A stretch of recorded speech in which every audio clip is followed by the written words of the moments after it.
This is the Art of Darkness podcast with Kevin Kautzman and Brad Kelly. We're a couple of very online writers interested in the dark side of what drives creative people to create against all odds. This show is about art and the people who make it, what it costs them, and what it takes to bring something unique and impactful into the world. Each episode, we excavate the life and work of an artist you might think you know.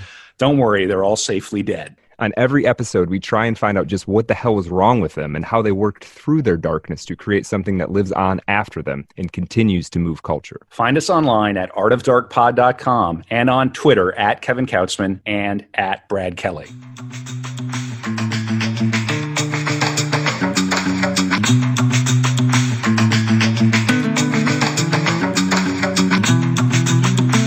All right, here we are, another action-packed episode of Art of Darkness, a podcast about artists and creatives and such.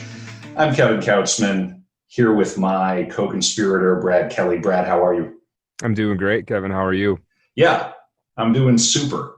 All right. Spring has sprung here in St. Paul, Minnesota. How about out there in Detroit, Brad? Yeah, we're good. We're good. Sun's shining. Have you recovered from your epic tour through the mind of Stanley Kubrick a couple weeks back?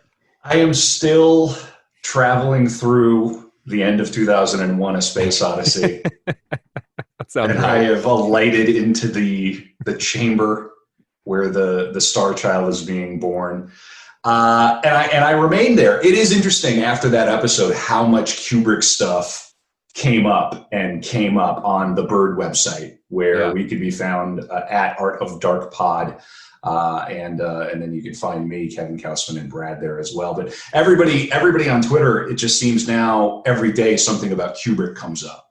Yeah. No, I was almost going to say he's divisive, but it's not really even divisive. I think he meant a lot to a lot of people. His films meant a lot to a lot of different people. And because of the range of them, you get a lot of different reactions. There's a lot of enthusiasm still for him. So that's cool. And it's a bit ubiquitous. The work is ubiquitous. Now, who are we going to be talking about today? We're going to be talking about Franz Kafka.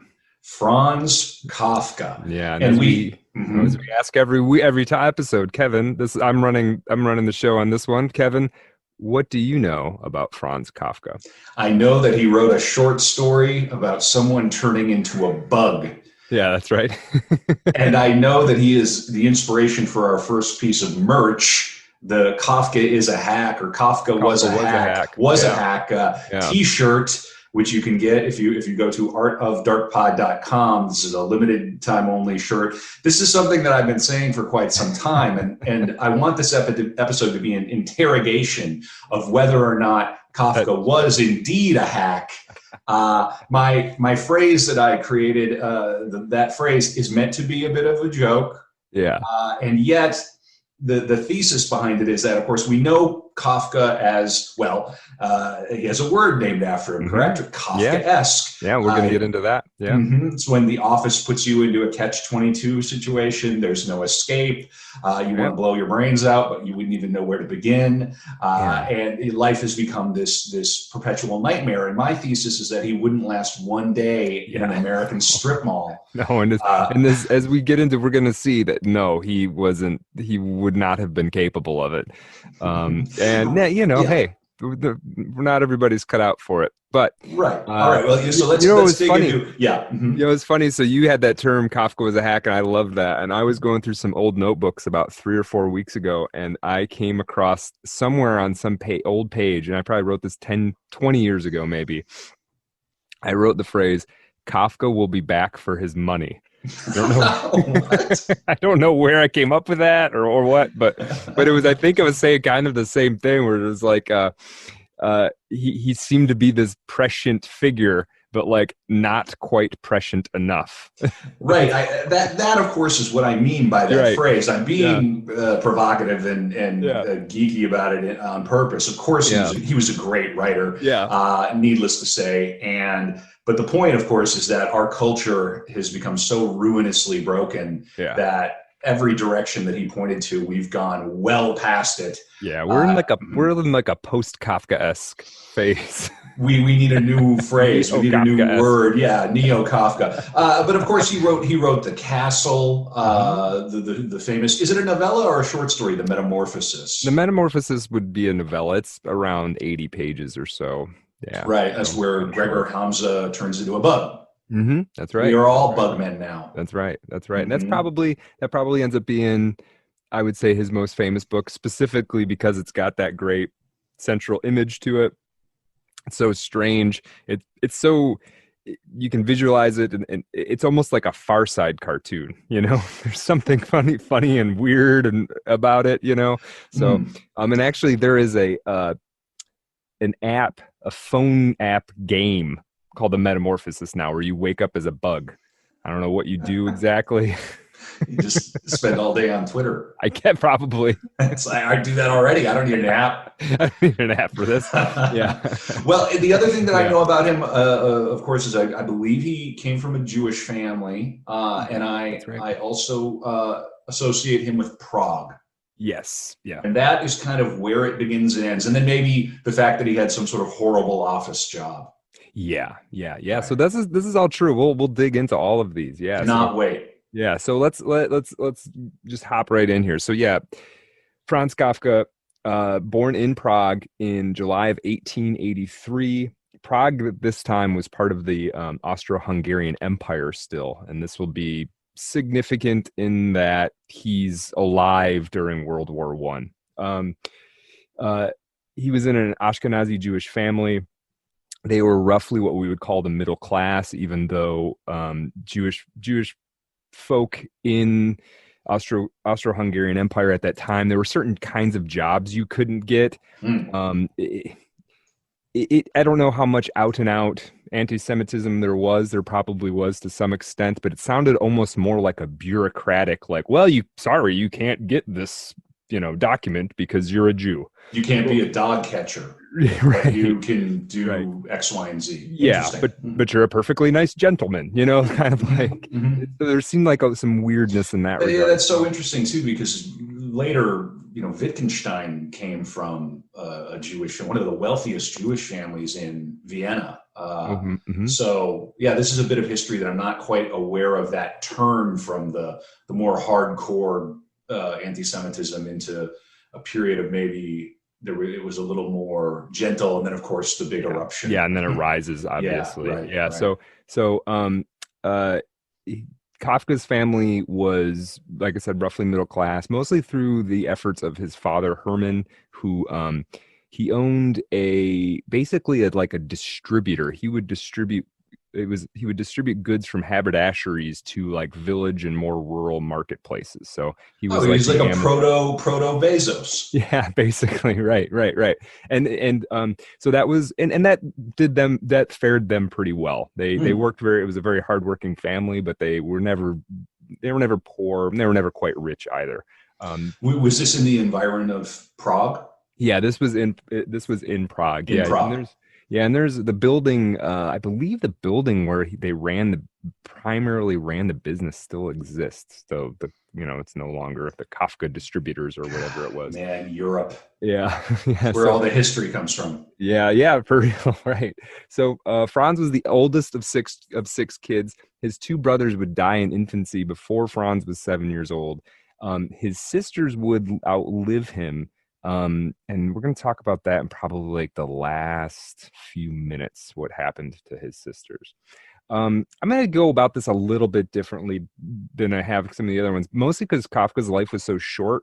So we're going to do some kind of like thematic brush strokes here. So born in 1883, dies in 1924 at the age of 40, leaving behind at least two classic influential novels. They would only really become famous, posthumously. A number of short works that are still read to this day, Reports of the Academy, In the Penal Colony, Country Doctor, the list goes on and on and on. Every few years I find another 5 or 6 short pieces that I didn't know he had written.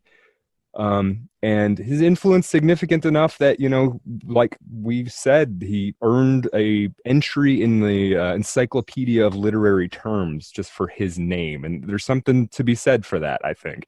The fact that, he essentially I don't know if you'd say he invented a genre. He invented a almost like a mood. Yeah, something. Yeah, it is kind of like a mood, right? It's like it fit in a spot that it really is the highest thing that you can achieve in a funny way as an artist is this idea of something being associated with your very name. Like if someone says Lynchian, you immediately think of David Lynch, and there's this style. That's bigger than the Nobel Prize. That's about as good as it gets. Yeah. No, I agree, and I think we'll get into it a little bit. I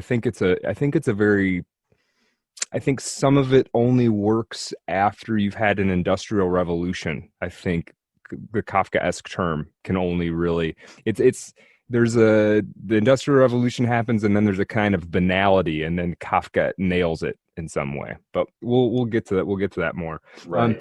There's also recently, just in the last couple of years, there's been a term thrown around in culture war discourse called Kafka trap. Have you heard the use of this? I have not. Yeah, it's basically like an example would be like, in mostly in sort of like the race aspect of the culture war. It's like if you don't say anything, you're a bad person, but also if you speak, it's violence. Or you know what I mean? Right. Like, if you don't like this thing, you're a racist, but if you like it, you're culturally appropriating. Your presence makes me uncomfortable. Why were you not at the meeting? Right. Yeah, exactly. It's that. That's been termed by some people a Kafka trap. So that's a little bit of brief, and we're gonna dig into this, obviously. One thing I want to kind of explode a little bit in talking about this is Kafka there's a stereotype for what he was like that is partially true and partially not true. He's thought of as being, so anxious that he could barely function. Oof. A kind of a depressive, a dark person. Waifish, pale, basement dweller, that kind of guy, right? Mm-hmm. And people, like an incel, and I think this is used with no disrespect to his talent or his work, but this is just what he was like, right? So I want to give you a couple of quotes that I think propagate this idea about him. So one is from a little bit later in his life, in the Blue Octavo notebooks, and we'll talk about this book more later. This is from Kafka himself, translated from the German. He was a German-speaking Jew in Prague. So not only being a Jew made you a minority in Prague, but being a German-speaking Jew made you even more. So German-speaking Jews in Prague represented something like 3 to 5% of the population of Prague. Oh, interesting. Yeah, so it was very small group of people. In fact, this is kind of interesting. They spoke not only German, they spoke something called, what is it? Marschalldeutsch, sorry. Marschalldeutsch, which is Moses German, which means it's basically Yiddish. It has Yiddish terms and some Yiddish inflections in it. Right, so, but syntactically it's German, not quite Yiddish. It's this hybrid. Interesting. Yeah. So apparently that's what he and his family spoke.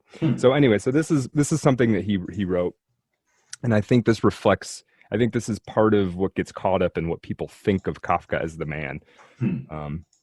One of the first signs of the beginnings of understanding is the wish to die. This life appears unbearable, another unattainable. One is no longer ashamed of... Sorry, my phone was ringing. Oh, interesting. I got to turn that off. Somebody knows that you're reading. They want to kill the party. I thought I had it off, so I'm gonna start that over. Yeah, do it. That's all right. One of the first signs of the beginnings of understanding is the wish to die. This life appears unbearable, another unattainable. One is no longer ashamed of wanting to die. One asks to be moved from the old cell, which one hates, to a new one, which one will only come to hate in time. In this, there is also a residue of belief that during the move, the master will chance to come along the corridor, look at the prisoner, and say, "This man is not to be locked up again. He is to come with me." So that's a person who Why am I thinking of Radiohead now? There is a radio. I'm not surprised that there is some influence in Radiohead from Kafka, for sure. I think so. So I'm gonna give you one more quote from that I think is part of what has built up the Kafka legend as this dark, anxious, depressive figure. This is from a letter to his friend Max Brod, who we're going to get into quite a bit. I think we ought to read only the kinds of books that wound or stab us. If the book we're reading doesn't wake us up with a blow to the head, what are we reading for? So that it will make us happy, as you write? Good Lord, we would be happy precisely if we had no books, and the kind of books that make us happy are the kind we could write ourselves if we had to. But we need books that affect us like a disaster, that grieve us deeply, like the death of someone we loved more than ourselves, like being banished into forests far from everyone, like a suicide. A book must be the axe for the frozen sea within us. That is my belief. Wow, I bet he was a fun hang. Right? It sounds like this like Kafka on Rogan. Yeah, just like the beginning of understanding is the desire to end your own life. Can you imagine? Yeah, You know who he reminds me of, or who reminds me of him, is Artaud. That vicious, intense intensity. We have to make plays. We have to make theater that assaults the audience and shakes us out of our modernity and our sleeping or our slumber, and I love that. That's wonderful. And the thing is, it's sort of like, I do agree. I mean, I kind of agree with this one. I mean, I kind of gave my life to literature, man. So of course I believe this to some extent, you know, so it's interesting. But let me give you a counterpoint that this is a description of Kafka by his good friend, Max Brod. And we're going to talk about Max Brod more because he's huge in the Kafka. We wouldn't know who Franz Kafka was if it wasn't for Max Brod. So we'll get into him more. So this is from Max Brod, the biography he wrote of Kafka. I have experienced over and over again that admirers of Kafka, who know him only from his books, have a completely false picture of him. They think he must have made a sad, even desperate impression in company, too. The opposite is the case. One felt well when one was with him. The richness of his thoughts, which he generally uttered in a cheerful tone, made him, to put it on the lowest level, one of the most amusing of men I have ever met. In spite of his shyness, in spite of his quietness, he talked very little. When there were a lot of people, he often didn't speak for hours on end. But when he did say something, everybody had to listen immediately because it was always something full of meat, something that hit the nail on the head. And in an intimate conversation, his tongue sometimes ran away with itself in the most astounding manner. He could be enthusiastic and carried away. There was no end to our joking and laughing. He liked a good, hearty laugh and knew how to make his friends laugh, too. More than that, if one were in a tight corner, one could unhesitatingly rely on his knowledge of the world, his tact, his advice, which hardly ever failed to be right. He was a wonderfully helpful friend. It was only in his own case that he was perplexed, helpless, an impression that, owing to his self-controlled bearing, one did not get in physical contact with him except in rare, extreme cases, but one which is undoubtedly deepened all the same when one reads his diary. The fact that from his books, and above all from his diary, such a totally different, much more depressing picture may be drawn than when it is corrected and supplemented by the impressions one can add from having lived with him day by day, that is one of the reasons that persuaded me to write these memoirs. So, Max Brod, he loved Kafka deeply and thought he was, the greatest writer of his lifetime, essentially. And partially wrote this book because he wanted people to know that, and also wanted to know that Kafka wasn't just this. It's nice to know that he could have a laugh, right? And I think you would have to. Yeah. Well, you lose your mind completely. I mean, you can't take the entire weight of the world on your shoulders all the time, all day long. You just won't survive. And maybe that partially is what happened to Kafka. But so I just kind of wanted to get I wanted to get these two images of Kafka in tension a little bit before we kind of dive in deeper into the general biographical information. I think this is really interesting. Kevin, do you have any idea what the name Kafka means? Kafka, because it doesn't sound like a Jewish name. It doesn't hit me as a Jewish name.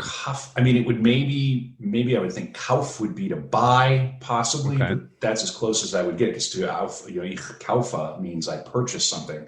Yeah, but that's as close as I would get. So it means jackdaw, which is a kind of crow, basically. Yeah. I completely have no idea. Yeah, right. I had no clue. So Franz's name, Franz Kafka, we could just call him Frank Crow, which even adds to the gothic sort of hot topic kind of show title: Kafka at Hot Topic. but see, here's the thing: it means jackdaw in Czech. So if you introduced him, you're literally like, we don't have that association that Kafka means crow, right? But they did. People that met him did. So that must have just added another dimension to this like weird, dark, skinny, taciturn dude. Yeah. Cool. Yeah. So anyway, I'd mentioned that his father, I think I mentioned his father was this sort of was this entrepreneur. He was also a very domineering guy, very tough, very masculine, very physically brutal, like barrel-chested, could drink probably a case of beer kind of dudes. Were they observant Jews? They were not. No. And we'll get into this a little bit. Yeah, we'll get into this a little bit. Most of what Kafka would learn about being a Jew, he would actually like learn later on in his life in his own kind of studies. They sort of didn't pay much attention to it. His father didn't seem to have time for it in a way. So his father was this domineering, tough dude. His mother was quiet, intelligent, compassionate, but quiet, and sort of got steamrolled over by Kafka's father. Little bit of sort of background about both sides of the family. His father's side was characterized by like having this kind of lust for life and lust for getting one over on the world. They had the kind of the fighting spirit. Herman himself, Kafka's father, had been a soldier and would talk about it all the time, though it's not clear he actually fought in any battles. Kafka's, this is an anecdote, Kafka's paternal grandfather could apparently lift a sack of flour from the ground with his teeth. And once beat up an entire gang of gypsies who were hassling the patrons of a local inn. So, okay. So he had that on his dad's side, and his mom's side of the family was made up of all like these scholars and dreamers and eccentrics and like weird recluses that lived out in the woods, and it's kind of sort of opposite types from these two families. And Frank Crow took more after his mother's side. So Kafka, he went to the German elementary school. While he was going to German elementary school, his father was basically working round the clock. His mother would also work in the business basically round the clock. So Franz's childhood, his younger brothers had died. His sisters didn't come along for a little while after that. You blew past it. He had younger brothers who passed away. Yeah, his two younger brothers died when they were in infancy. By the time Franz was 7, they had both passed away. Yeah, I think we forget so much about how common that was even 150 years ago. More common than not. Yeah, the mortality rate was high. Yeah.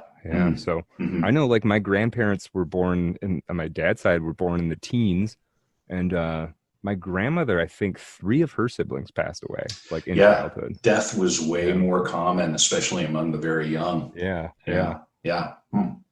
So Franz's childhood is kind of dominated by like governesses and stuff. Like his parents aren't really around. I've always loved that word, governess. Me too. Governess. Well, that went away. I think for the most part, I used to think it was like a political position of some kind. In a way, it is. Yeah, it's true. It's true. So he's being raised by nannies. I could just see that meeting with the governess. Now, governess, you have one job: make sure he doesn't grow up to be a writer. Right. Yeah, exactly. A morbid writer. We can't have that. Yes, sir. Yes, sir. Yes, he must swim and he must drink Czech beer. He's going to lift whole bags of flour with his mouth, with his teeth. Franz is over there like scribbling in his notebook. Right. Oh man, that's funny. So yeah, no, that's actually about right. So that's, if I were going to do the 3-panel webcomic of Franz and his dad, that's what I would do. So he went to the German elementary school again. He was in Prague. People spoke Czech, so he went to this German elementary school. His father was very keen on them being Germans, basically. This school in particular, poor Franz, this school is known as being the most severe school in the entire city. So it's the tough place to go to school. but he did okay in school. He was generally well behaved because he was a quiet kid. He was bookish from the beginning, and he had zero interest in exercise of any kind. So he didn't do very well, at recess or whatever it was that they did at that time. There were occasional flashes of his later literary brilliance in his childhood. One thing that I thought was kind of charming was that when they were kids, Franz would write little plays for his sisters to perform on their parents' birthdays. Franz didn't perform in them. He would just write these little skits, and then he would sort of produce these little plays for his mother and his father. I thought that was pretty charming. Yeah, that's fun. Yeah. Apparently, he got a good education by the standards of the time. Even before college, there's like, when it says you went to elementary school with a bunch of people and their names have blue links on Wikipedia, it's like that was probably a pretty good school, right? Yeah. Yeah. So, he went to school with Emil Utitz, who became a professor of philosophy, fairly well known. There was another guy who became a professor of philosophy, Hugo Bergman. This guy Paul Kish, who became a literary historian and a well-known journalist at the time. So he was in good company at this school in Prague, basically. Okay, so from normal public schooling, whatever, he goes to the university, what's colloquially known as the University of Prague. This is one of the oldest running universities in Europe. You just smell the wood. Oh yeah, the mahogany. And the all these buildings are still there. Like, what I mean? Like, it's not that, it's, yeah. There's still some cities that aren't just one big strip mall. Yeah. Yeah. Kind of nice to know. I've heard Prague is incredible. I watched as part of my preparation for this, do you know the writer Will Self?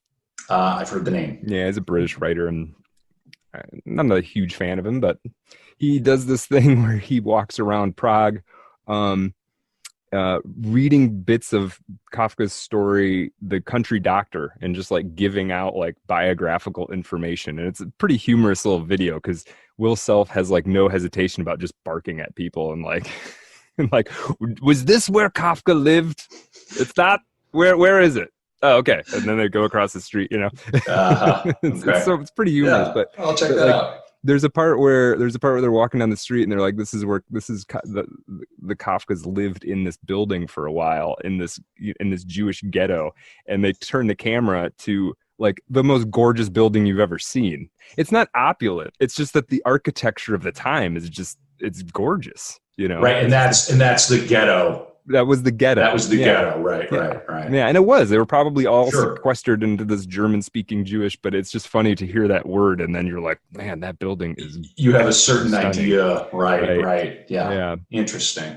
Yeah, so Kafka goes to university. He's already, at least a proto-writer of some kind, but he doesn't pursue English, I said English, like it would have been English that he would have pursued. He didn't pursue...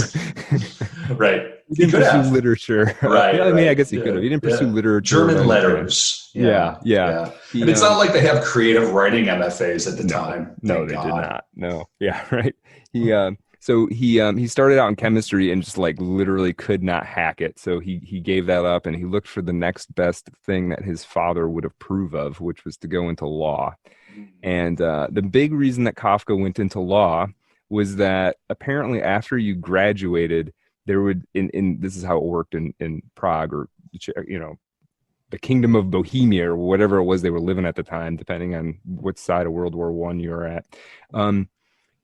Was that you would get this like year after you graduated where you basically worked part-time and you were sort of like given a stipend, and he literally was going for that year of like chill.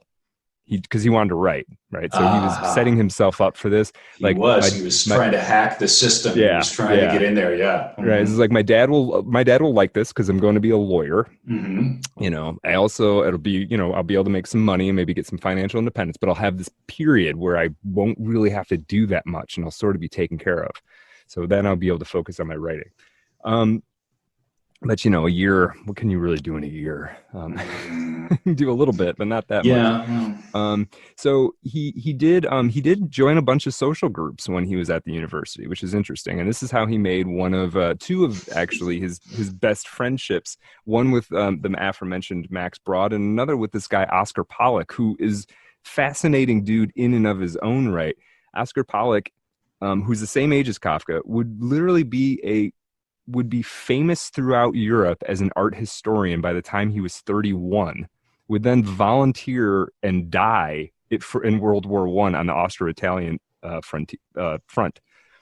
It's just fascinating. He's 31 years old, and he's bequeathing his collection of art history archives to this university in Amsterdam. Like, it's just very. They rolled differently back then. I think about Nietzsche. I think Nietzsche was a full professor by the age of 20 or something, 16 or something. Yeah, stuff just happens. a different. Yeah, if you didn't die in childbirth, you basically had your career established by like 22 years old. You were a grown up pretty fast back then. Now you're collecting Funko Pops and living with roommates in Bushwick until you're 29. Right, exactly. Yeah, waiting for your parents to die so maybe you can buy a house in Cincinnati. Right. So he meets a lot of these folks in they have some kind of like reading group, social kind of reading group where readings were done. Nerds. They were nerds. They were totally no, that's great. And you would walk home very excitedly because you'd both just read, whatever it was that you read. Together and yeah, I like that. It's good. It's like, oh, The Sopranos is the final episode is on Sunday. Books were that was it. Yeah, There's no radio, or the radio was a baby medium at that time. And they didn't really have anything else. You go to the theater. You'd go to the theater. You go to the pub and you'd read books. I just love the idea of him walking into these social clubs for the first time at university and saying, "Have you thought about suicide today?" Of course, that's not true. I've got this image of him dressed up all in like 1997 Hot Topic swag, the big black bell-bottom pants and the chains and everything. Yeah, he was. I don't know if I'm sure you've seen pictures of him. He had very sort of like elfish features, almost like very sharp and like kind of pointed. And apparently, I looked this up. He was 6'1". Oh, he was around 120 pounds. Oh, so he was. Whoa, not a. Yeah. That's wild. I'm looking at pictures of him now. I'm roughly that height and 100 pounds more than that. I was gonna say, well, could you imagine being 125 pounds? No, not at all. He had these piercing eyes. He did. Yeah, he was an intense guy. And apparently, he was and we're going to get into this in detail because I think this part of his life's interesting.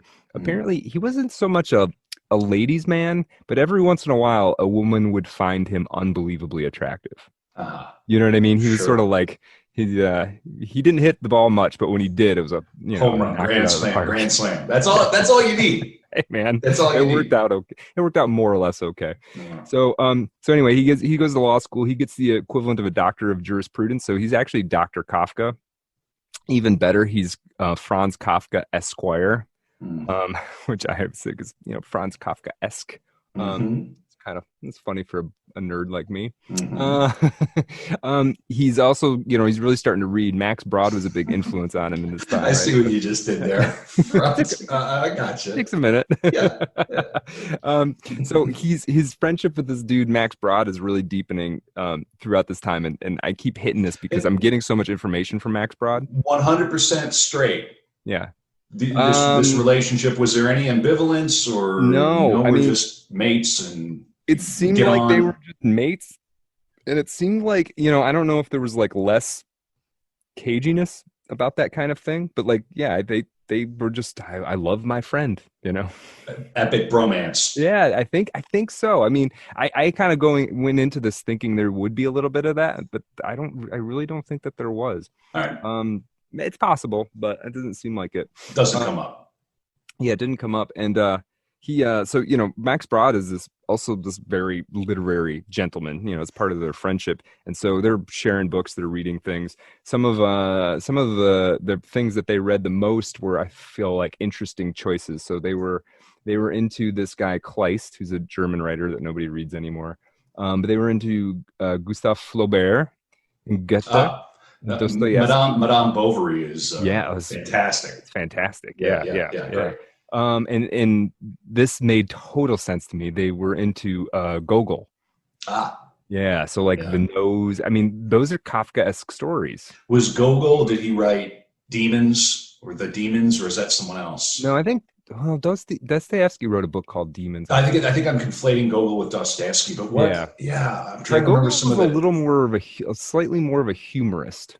Okay. So he wrote a book. The one that I remember the most was a short story called The Nose, where basically this guy walks around and his whole face is a giant nose. Right. Which is a Kafka-like thing to have happen.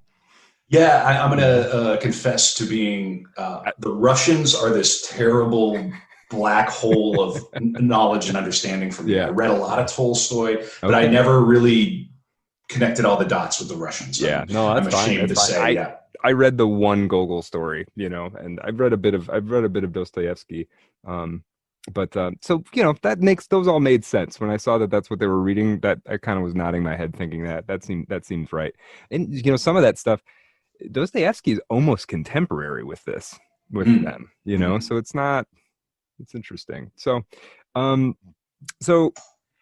he graduates university, whatever. I want to dig a little bit more into his father because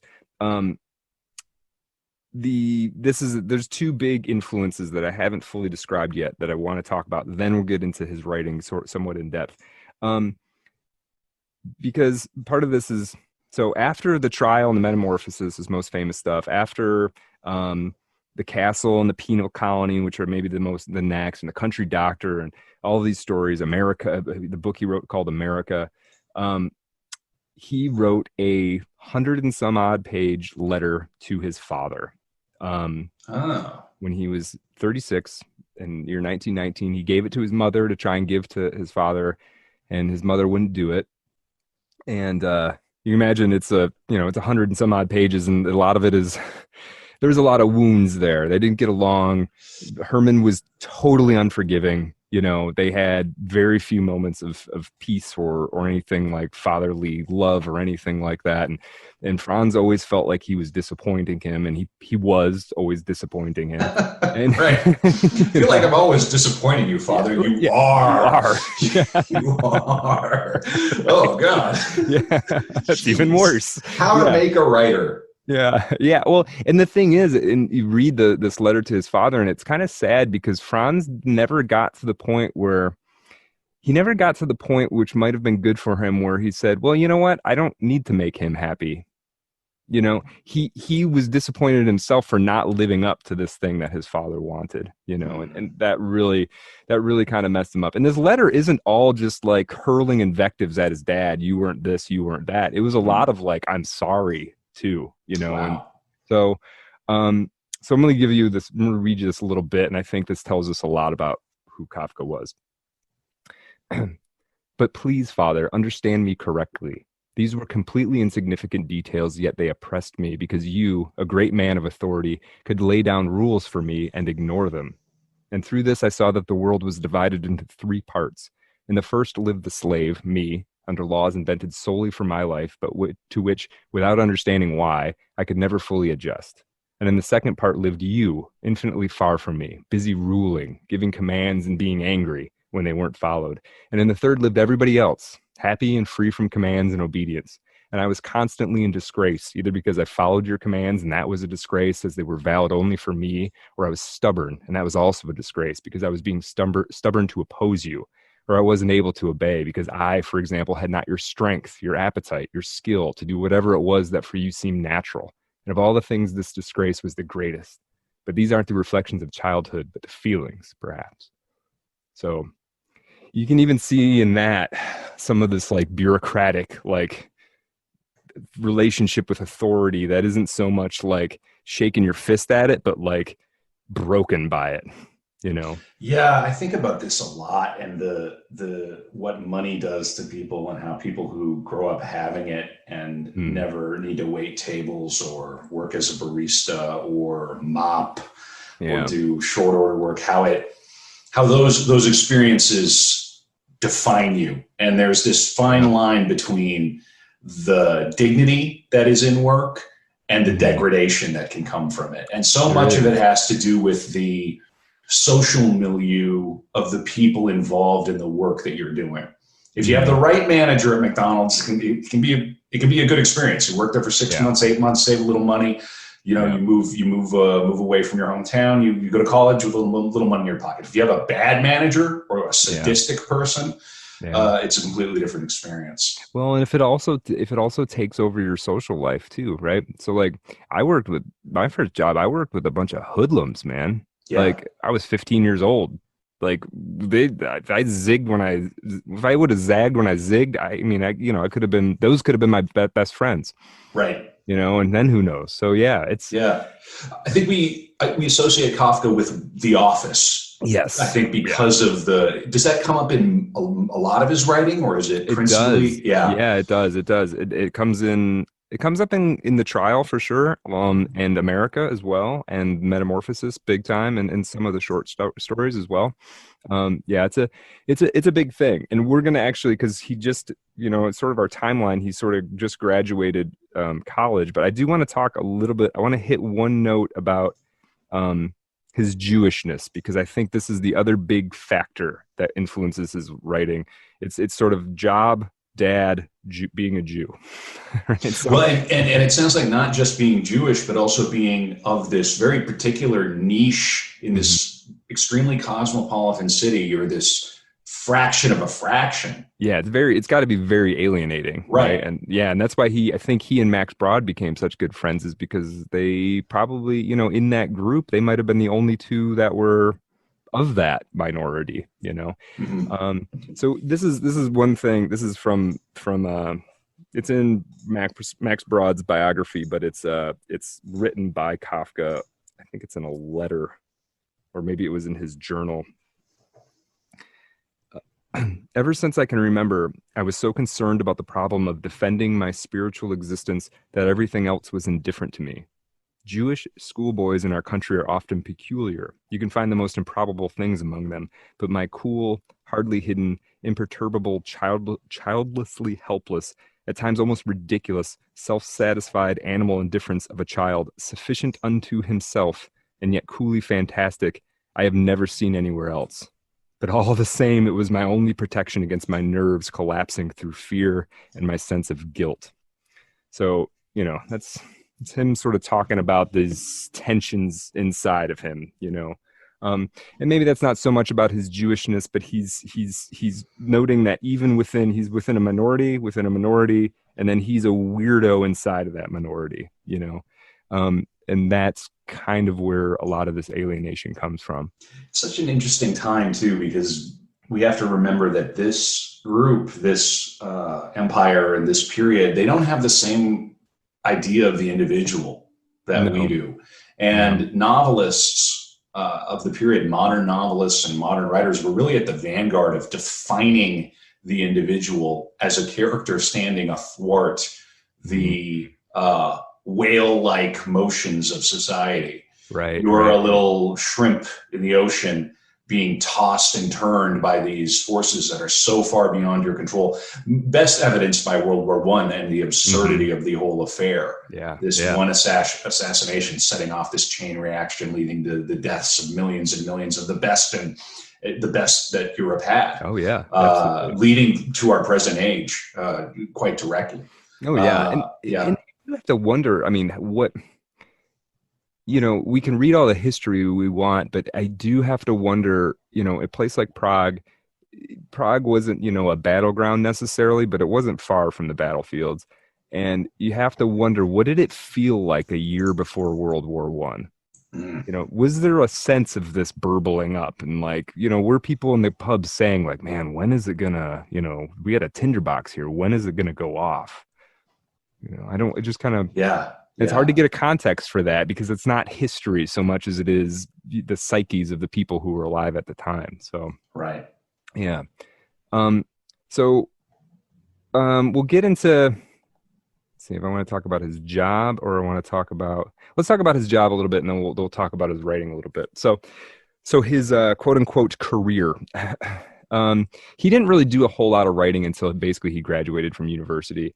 And we'll get into some landmarks there, but we'll hit this job because this is the third piece of his. So does he graduate as a lawyer? He gets his year. He gets his special fancy boy gap year. He does get his of gap year, but it doesn't. I don't think it actually ended up lasting a year for whatever reason. He went to work. He didn't have any interest in like adjudicating or practicing law. He had zero interest in doing that. Right. He sounds like the original NEET. He wants to be in neither education, employment, or training. Yeah. Well, he couldn't handle confrontation. Like he couldn't go and make a case in front of somebody. Like that's just it wasn't his temperament, you know. He wasn't going to be able to do that.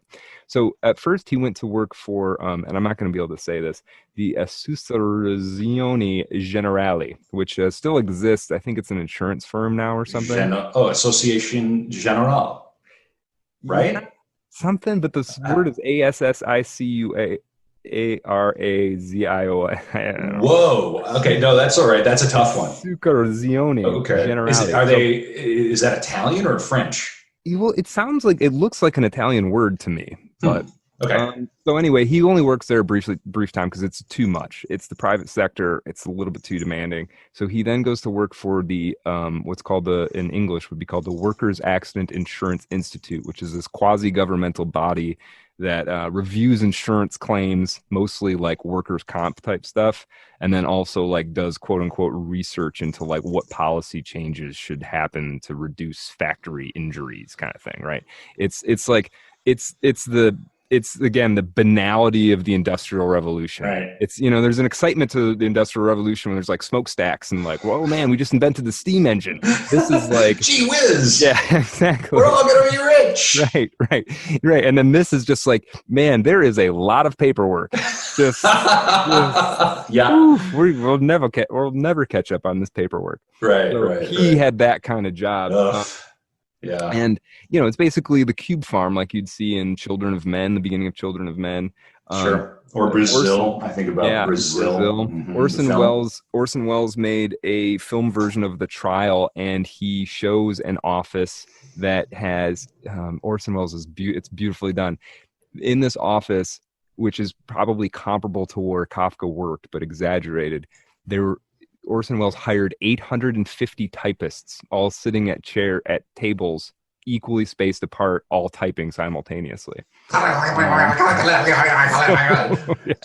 Just the sound of Moloch rising. Yeah, right. And then and then the workday ends, and they all just stand up and leave. I think that we have this idea that tech and IT and all of this has fundamentally changed the way we do business. And it's like, no, it's accelerated systems that have been in place for 150 years. Oh yeah. It just made us all more efficient. It just drilled down on a lot of them. They've been running spreadsheets for a long time. Oh yeah. They were just more of a pain. Analog. Yeah. Yeah. So let me give you this was he did okay at this job, and I'll give you some details about this, but I want to give you a sense of how sort of spiritually damaging it was for a guy like Kafka. No. Was there any romance in his life at this point, or was it just all work? He did meet a woman, Felice Bauer, around this time, a little bit later. Okay. All right. He had some time, but we're tracking that. Yes. Okay. Yeah, we will definitely get into that. This is something that this is Max Brod talking about Kafka's experience at work, the diary, and he's talking about Kafka's diary because Kafka was an obsessive diarist. The diary says such shattering things in the subject of office work preventing him from writing that there's nothing more one can say on the subject.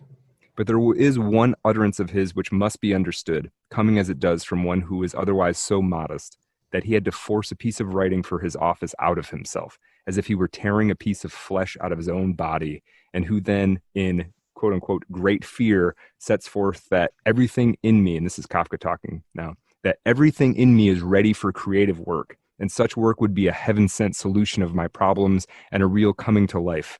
While here in the office, for the sake of such a miserable bit of an official document, I must rob a body which is capable of such happiness of a piece of its flesh. So that's a rough day at work. Whoa. You know, so he struggled. He really did struggle with he apparently he did a good job. People liked him. And there's actually an interesting thing in this Max Brod biography. Max Brod includes a little bit of a report that Kafka wrote for work, and it's actually kind of this nicely written technical document. It's like, I mean, it's not fun, and I'm not going to bore you guys with it, but you could see that Kafka was he made an actual effort. He didn't just sort of slink off work entirely.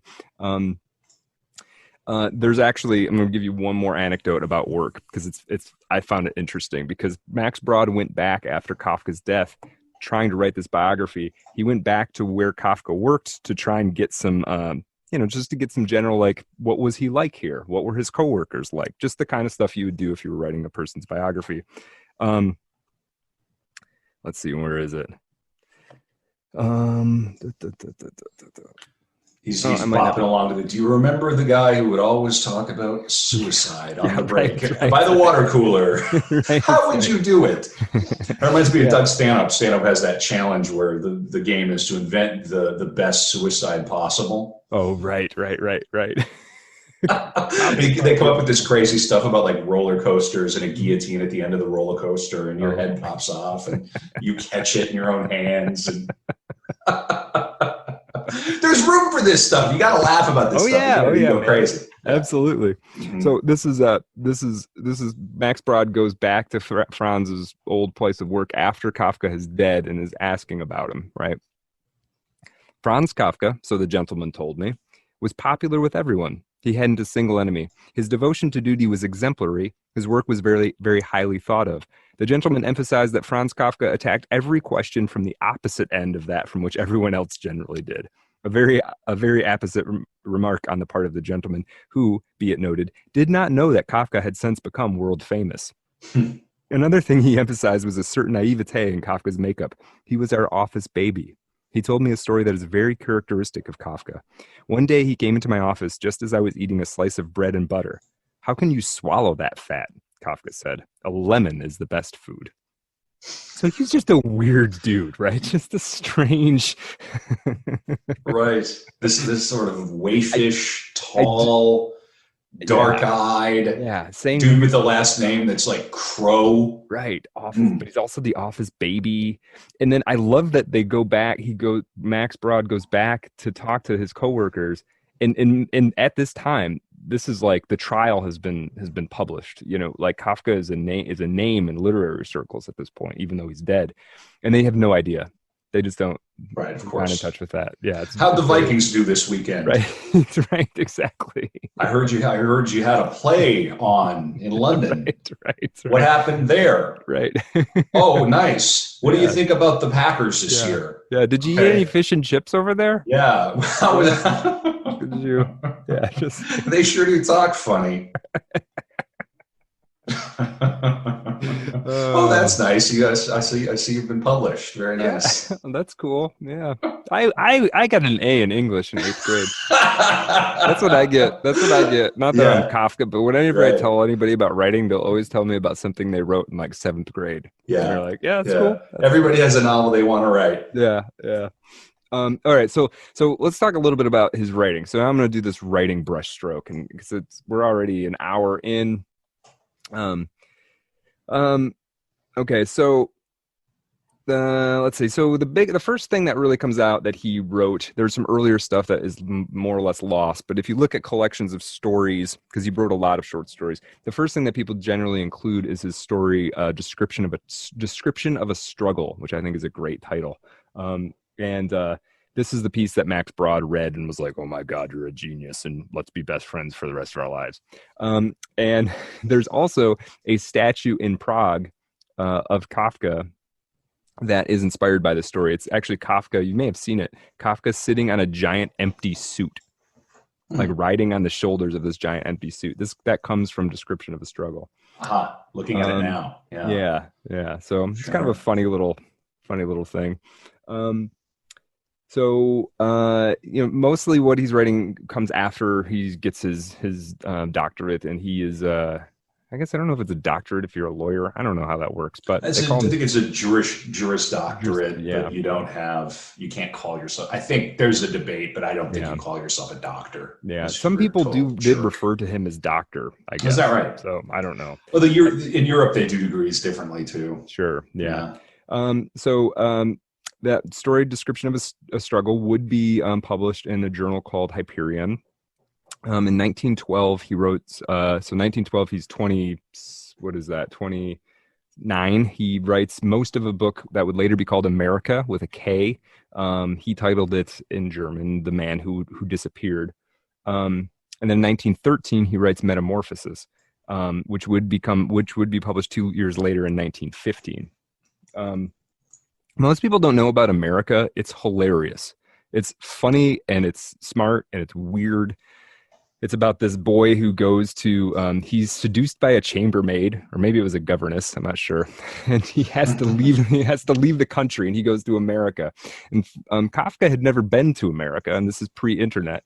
So Kafka's just making up what America is based on, like, pub conversations, and an uncle went there or something, a postcard came from whatever. So there's hilarious things like the Statue of Liberty is holding a sword, which is a minor detail. Probably be more appropriate, actually. Probably, yeah. The traffic is so bad that it's literally bumper to bumper. Like everybody tries to push each other. Have you been to LA? Yeah, it's kind of like that now. My favorite like off detail is the main character's, I think it's his uncle, is a senator. So he's like going and he's going to stay with his uncle. But Kafka didn't know what a senator was. So so the uncle is just like a vaguely rich philanthropist who lives out in some like semi-haunted estate out trying to find the lie. Yeah, right. And they eat hamburgers every day, right, 3 times a day. Yeah. Everyone's rich. Right. So it's pretty funny. I think it's actually worth a read. And do you think that he was being naive and kind of dopey on purpose? Was he fantasizing about it, or was he just writing juvenilia? He's 29, so it's not quite juvenilia anymore. I think it was a mix of, I think he knew that he didn't know and was thinking of it as like this dreamland where it's sort of that's appropriate, because that's what it was. That's what it was. By far, most people in Europe. Right. Yeah. And it still is to many people in Europe. A lot of people in Europe never get over here. And if they do, they only go to New York for a long weekend shopping. Then they come back. Yeah. Oh yeah, I've seen America, right? Okay. Right. So I think it was knowing he didn't really know, and it was a fictional land to him, and he was treating it as such. And it's so funny because it's a fictional land to us too. That's another interesting thing. But go on. Yeah, and the humor is intentional mostly, like because it's a bit of a comedy of errors. It's like a fish out of water. He gets there, he doesn't know how to do anything. It's kind of one of those, and it's pretty humorous. He gets himself into some tricky situations. So after that, 1913, he writes the Metamorphosis. It gets published in 1915. This is where he gets the highest level of literary prestige he ever would in his life. So there is something called the Fontaine Prize. It's been given out intermittently and run by different organizations. But in 1915, it was awarded to this guy, Carl Sternheim, who ran the journal that published Metamorphosis.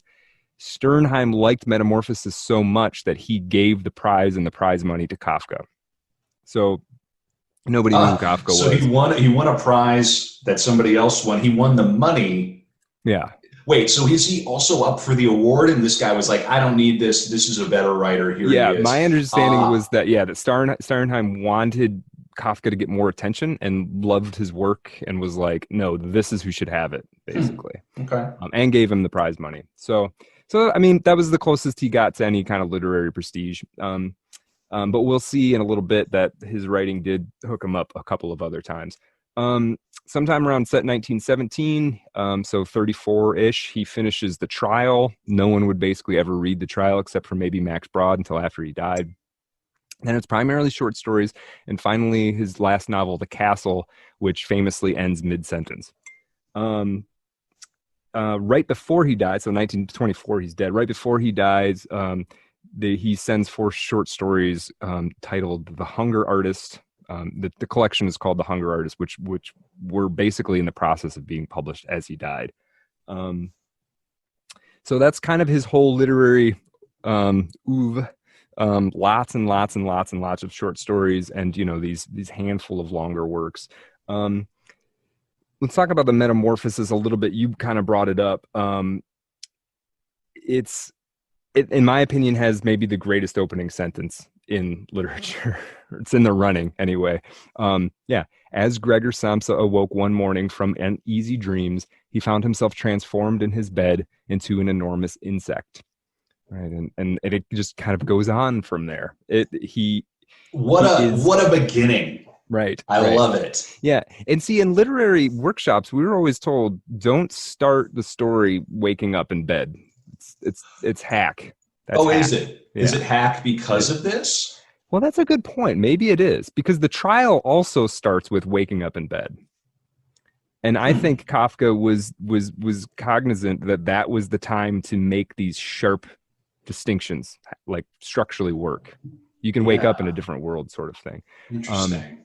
Metamorphosis is pretty great. I listened to a LibriVox recording recently that was really well done. And the thing that I had forgotten about it. Go on. What? No, go on. Was that phrase? Okay, so the thing that I had forgotten about it, I remembered the bug stuff, and he gets alienated from his family, and his father is angry. What I had forgotten was how intense it was about his job. That literally, because he's a bug, he doesn't get out of bed and go to work, and then his manager shows up at his house. And it's like at the door, it's like, Gregor, what is wrong with you? And remind me, they don't see him as a bug, but he knows he's a bug. they see him as a bug, but it's been so long since I've read it. They're repulsed by it, but they're also not like, A, they know it's him somehow, like, why? As you do. Right. And B, they don't really do anything. They're just like, all right, well, shut the door, and then his sister takes care of him. This has become part of the vernacular online. Everyone talks about bugmen and being a bugman and this and that, and this is directly related to this story. I looked up a German translate, or the German original, and there's another translation of this opening sentence. Do you mind if I read? Oh yeah, go for it. Different translation. I think this might be more literal. I'm not trying to top your original one. I just think this is interesting. Yeah. One morning, as Gregor Samsa was waking up from anxious dreams, he discovered that in bed he had been changed into a monstrous verminous bug. Yeah. Yeah. And so the word that they actually used, and why bug is actually probably better than insect, the word that Kafka actually used, its proper translation would be vermin unworthy of sacrifice. Yeah, it's ungeziefer. Yeah, I think that's the word. And then there are some physical descriptions throughout the story that indicate that it is kind of some sort of bug-like thing. It has a carapace and it's got like multiple legs and all of that. Vermin. Yeah. Vermin. Yeah. Oof. But on this more recent read through, or listening in this case, I loved this works. Like the thing is, Samsa was financing his entire family, his parents and his sisters. And so him losing his job, this caused all kinds of problems that he has the entire weight of the world on him. Yeah, and he can't do anything. Many people do. And historically many men have. Women too in different ways, but many men have had to go into these hellish jobs, never mind the military and having to go and fight and die with a gun to your head. If you don't do this, your family starves. Enjoy. Yeah, and then he just wakes up and he's this repulsive thing that can't do anything. Right. But he can watch his family disintegrate and fall apart, around him. But the job, when his manager showed up, I'm driving and listening to this, and his manager came to his house. I just let out like a pained laugh, just like, oh my, this poor guy. Not only is he a bug, he's trying to figure it out. His boss shows up. But let me give you one quote. I'll just give you one quote from the story, and then we'll talk about the trial. Perfect. What a fate to be condemned to work for a firm where the slightest negligence at once gave rise to the gravest suspicion. Were all the employees nothing but a bunch of scoundrels? Was there not among them one single loyal, devoted man who, had he wasted only an hour or so of the firm's time in the morning, was so tormented by conscience as to be driven out of his mind and actually incapable of leaving his bed? So there's just this like the crushing anxiety of work, Right, and this is before they have spyware on computers, and they're tracking your eye motion while you're doing your work, and they want you to go work on the Facebook campus. No, you don't have to leave. You never have to leave. We'll feed you, and we even have an arcade, and there's a rooftop garden. Why would you ever want to go live among the peasants? You made it. You made it. Yeah. See, Kafka, if you'd given him $1 million a year, he would have felt exactly the same about this job that he had. I think so. It wouldn't have changed. It wouldn't have changed him. You know what I'm reminded of too is the original version of The Office. You could define as Kafka-esque. Oh yeah, I think so. Yeah, the American version doesn't quite work that way, but it's a little more gentle. Yeah. So the next big sort of tentpole Kafka story, if you can call it that, is The Trial, which is famous and is probably maybe the most Kafka-esque. Maybe this is where we get the most of that term from. Basically, in short, a person who is very, very much like Franz Kafka in terms of work and background wakes up and is arrested, and basically as he's getting out of bed, and no one ever tells him what he's being charged with. And it sort of just progresses from there. He runs himself through a series of bureaucratic hoops trying to figure out what he's being charged with and who he has to talk to about what and how he has to be ready for the trial and the proceedings, and never really gets a straight answer out of anybody about anything. So it feels a little bit like going to, the DMV when you took all the documents they told you to on the website, and then you get there and they're like, well, where's this thing? And I go, well, it didn't say I needed to take it. Well, you have to say it. But I waited here for 3 hours. Well, I don't care that you waited here for 3 hours. You got to go over to the thing. Yeah. And it's not so much in it's exaggerated or it's amplified in this, he's under these legal proceedings, and he eventually, spoiler alert, they eventually execute poor Joseph K. But there's something just inherent in the absurdity and the irony and the nonsensicalness of living in a bureaucratic system. Just nothing really makes sense. Nothing really works the way that it's supposed to. Everything is just such it's not just that it's an irritation. Everything's like a little bit dehumanizing. It's like you become a number. So right, and then you can't really take anything at face value. There's so many, so much politics. I have to rewind just slightly. I was going to say this when we were talking about the metamorphosis, and remembering my public high school in North Dakota, where some of the best classes that I had were in English and all of this. And being exposed to the metamorphosis at age 14, 13 in North Dakota. And the teacher, I don't recall this coming from one of the better teachers that we had. There were some very inspired teachers who really influenced me personally, but there were some that were just clearly as baffled as you were. Yeah, right. Like, what are we doing? We're reading this early 20th century Jewish, Czech, German writer from Central Europe. There's no context. Right. We don't know, this was originally written in German. That never comes up. We're just handed a translation, and this guy becomes a bug. Right. And everybody, all the students are just kind of looking at each other like, what? What are we doing? What does this represent? I don't know. I'm 14. Never worked in an office. The teacher's like, this is my life with you rotten, white trash kids in the Dakotas. The techer relates. Right. The teacher feels like a pug. Right. Yeah, the teacher's got a little whiskey in a mug. Right. Yeah. I think some of it got through. Some of it got through into my brain. Well, some of it probably did get through to you. You're literary minded, man. Right. Yeah. God, I wish I wasn't. Yeah, sometimes. Let me give you just one quote from the trial. I tried to pick like one good quote that I think is not only representative of the book, but is Kafka-esque, because I feel like I want a listener at the end of this to feel like they somewhat understand what that term means, or understand at least one of many definitions. So this is from the trial. One must lie low, no matter how much it went against the grain, and try to understand that this great organization remained, so to speak, in a state of delicate balance, and that if someone took it upon himself to alter the dispositions of things around him, he ran the risk of losing his footing and falling to destruction, while the organization would simply right itself by some compensating reaction in another part of its machinery, since everything interlocked, and remain unchanged, unless, indeed, which is very probable, it became still more rigid, more vigilant, severer, and more ruthless. Which is just like, that's like a long way of saying, like, you can't do anything about this.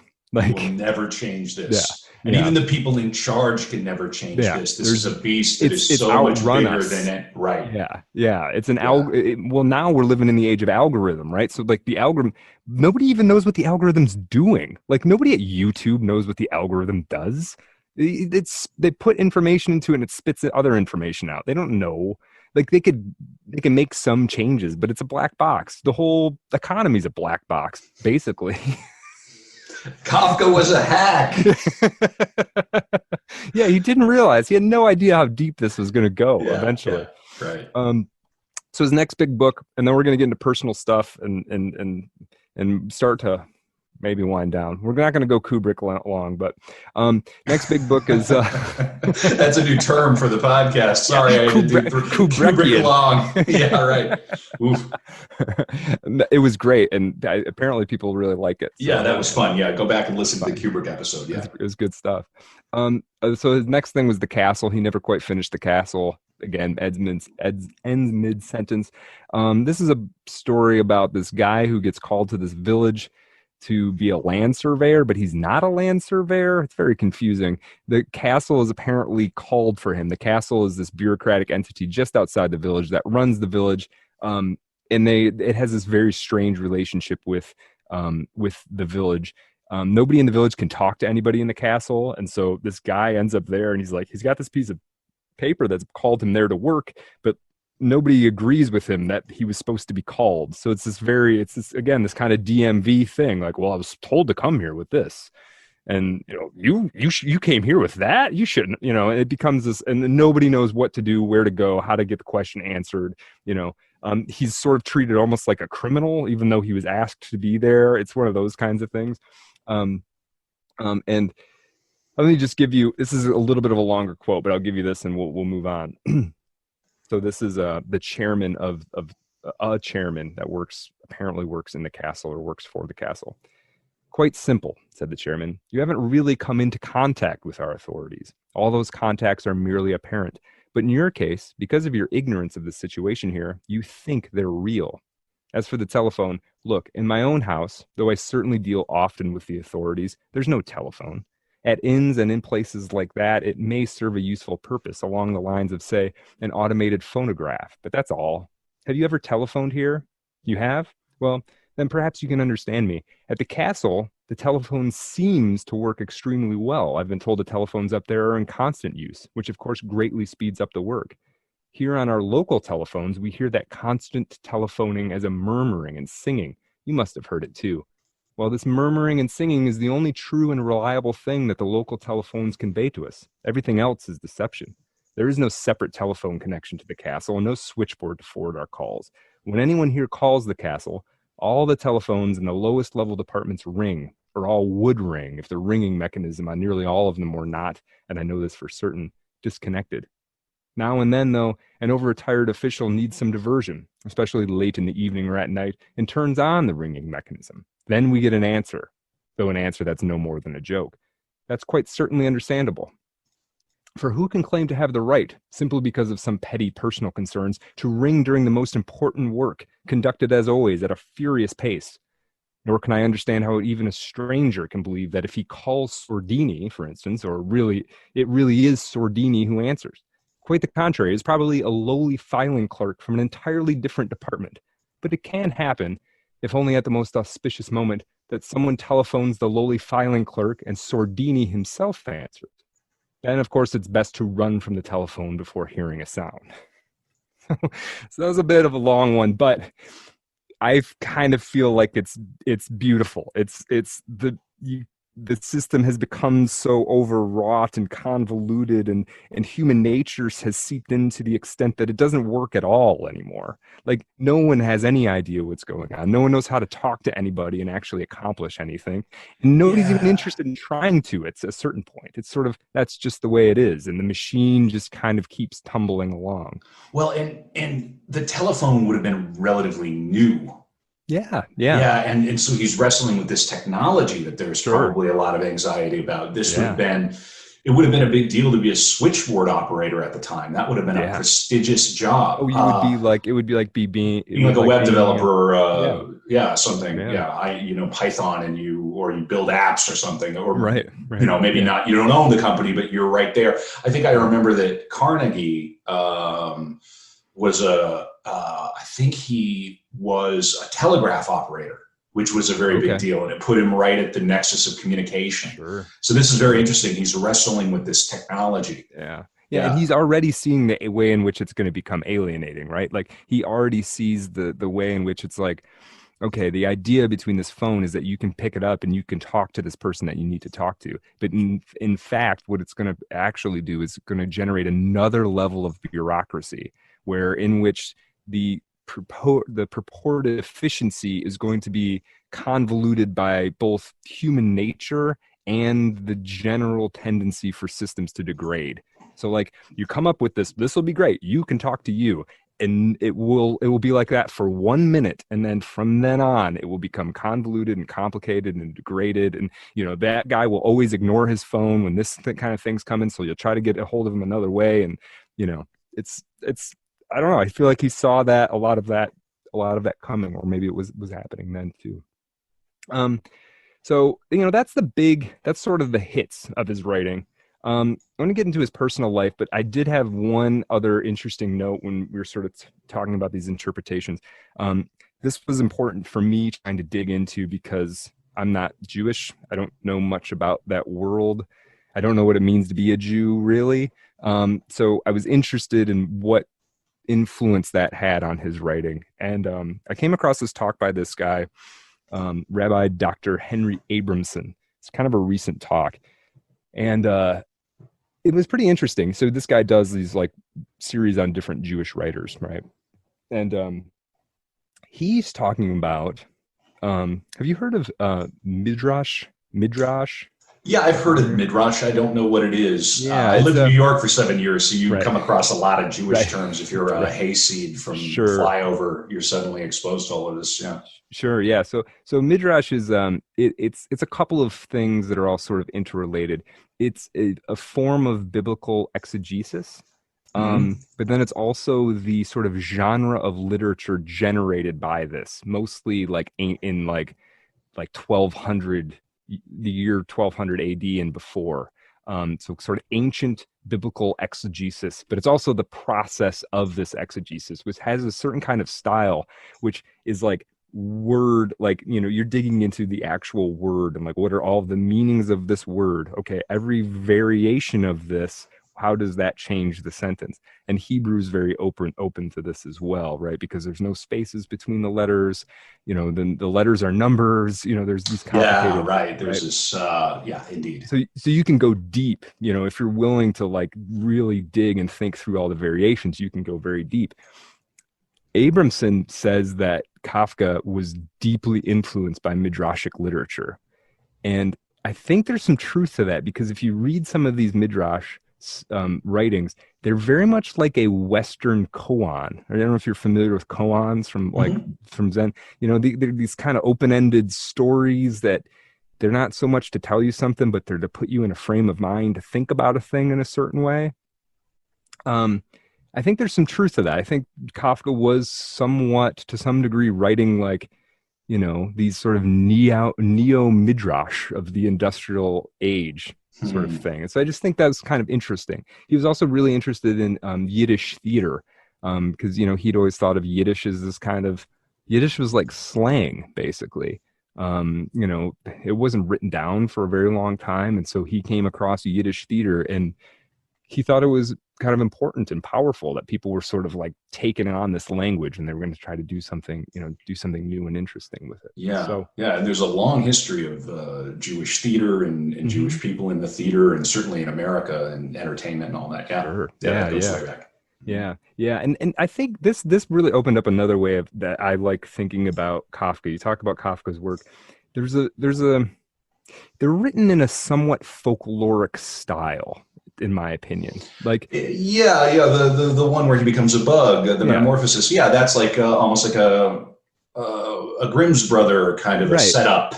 Yeah, very high concept kind of a thing. Right, it's a right. fantasia. No, and I've always felt that was the case, but this midrashic thing makes me think. And the thing where Kafka isn't quite writing like a folktale or quite writing a fairy tale is the allegorical relationships are more complicated. Like, so waking up as a bug is like having people being repulsed by you for no reason. That's maybe is like being a Jew in this context, or that's like having a job in the industrial era. That's like it relates to multiple things rather than some easy translation. Mm-hmm. So yeah, I don't know. I just thought that was interesting, this whole midrashic thing. All right, so we'll talk about his personal relationships. This is going to be one of our last kind of strokes here. We'll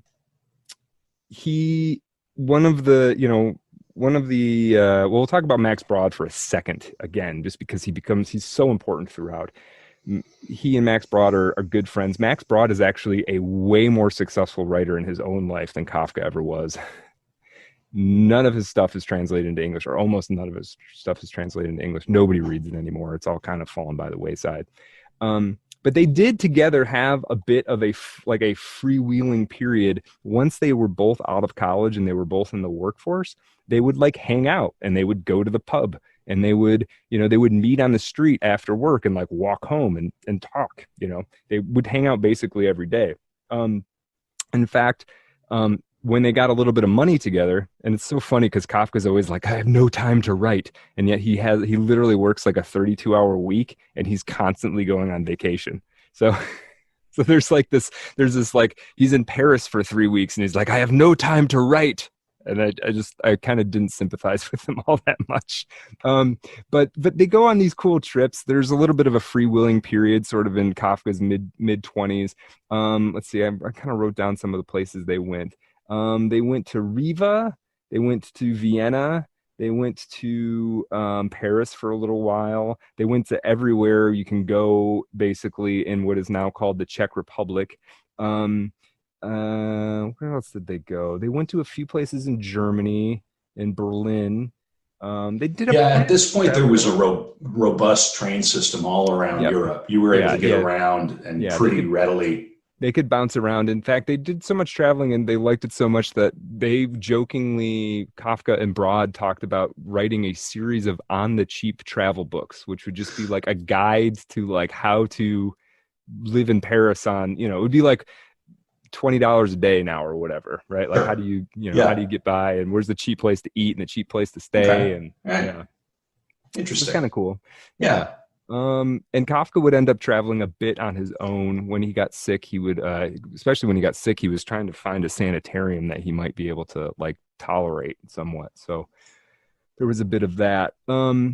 So let's talk a little bit about relationships, because when I was a little Kafka fanatic as a teenager, I basically thought that he was like a virgin, like an incel, that's how he struck me. And he's kind of odd looking and never got married and died young, and it's the olden times. So I kind of figured, whatever. He never met a lady he liked, or vice versa. This is not true. So he had basically 3 major romantic relationships in his life. Okay, so let me give you a little bit of a thing, sort of a preamble before we get into relationship stuff. This is something that Kafka wrote in his letter to his father about marriage. To get married, to found a family, to accept all the children that arrive, to maintain them in this uncertain world, and even to lead them a little on their way is, in my opinion, the utmost that a man can ever succeed in doing. That so many people succeed with apparent ease in doing it is no proof to the contrary, because in the first place, not many really succeed. And secondly, these not many don't generally do it, but it just happens to them. This is not that utmost that I mean, it is true, but it is nevertheless a very good thing and worthy of all respect. Right? So this was, he wanted a family, he wanted kids, he struggled to bring himself to doing it, just like everything, right? He was timid and anxious, and he felt like he was disappointing people, and he was always trying to do the right thing. And if you're doesn't help when you weigh less than the woman. 120 pounds. She's throwing you around. You probably weren't allowed. Kafka skipped leg day. Yeah, he did. He was not known for his squats, though apparently later he became like a decent swimmer and rower, according to Max Brod. Okay, I respect that. He learned how to ride a horse, actually. I respect these things. That thing that he said was based. He gets it. Gotta have a family, raise kids, man. He's totally right. So, but he had this. This is where you see this tension of like, he was always, and Max Brod talks about this, that Kafka was, of all the people that Max Brod knew, he said that Kafka was the person who was most obsessed with doing the right thing. And there's something when you're obsessed with doing the right thing and you're anxious that you end up not doing anything. Paralyzed because you don't know what to do, and you're judging yourself so much. I think of his brain as like an Escher. We're just racing around and landing on the same stairwell and going back up again. And here's my boss, and I'm a bug. And And it's like, you think that you're like, all right, I got to think of the exact right thing to do. And you're taking all this data and like, what's the exact right? By the time you've even processed that, some new information's come in. Like, there's never the perfect right thing to do. You just got to do stuff sometimes. You got to kind of just go on your gut. And Kafka wasn't really capable of doing that. It was constant second guessing. Say what you want about America and Americans. We are painfully impulsive at times. We just do it. We just charge ahead. Let's go. Let's do it. That's true. Sometimes you have to, or literally nothing's going to happen. So it's like, So, so let's talk about these women that he met. So the first major one is this woman, Felice Bauer. Felice Bauer was distantly related to Max Brod through, she was like married, or she was cousins to someone through marriage or something. They met, Felice and Kafka met in August of 1912, and then began a relentless writing campaign, because that's how Kafka carried out his relationships. And 90% of it was just feverishly writing letters to them. So and you read some of these letters, and some of them were published in a book called Letters to Felice. They're just all of Kafka's nervousness and misgivings and frustrations and promises, and we should go do this and we should go do that, and that sort of thing. They didn't meet again in person until 1913 around Easter, where he and then he proposed marriage at the end of July that year. So he basically spent physical time with her twice, and then proposed to marry. They had some kind of engagement event the following year with his parents there. But this engagement was broken off a few weeks later.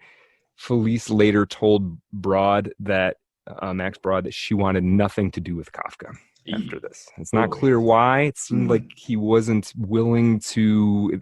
It was this sort of paralysis kind of thing. He couldn't figure out how to get himself into the emotional space to do the things that would need to be done to be married. So they would continue to communicate, though. So this wasn't the end. In 1916, they actually spent 10 days together. So this is assumed that this time probably was a little more physical, a little more romantic. May I ask, you say 1916, he dodges the war? Oh, yeah. So what happened with the war is in 1915, he was drafted, and the company he worked for, which was this quasi-governmental insurance you mentioned that, right? Right. They got him a deferment saying that he was an essential employee.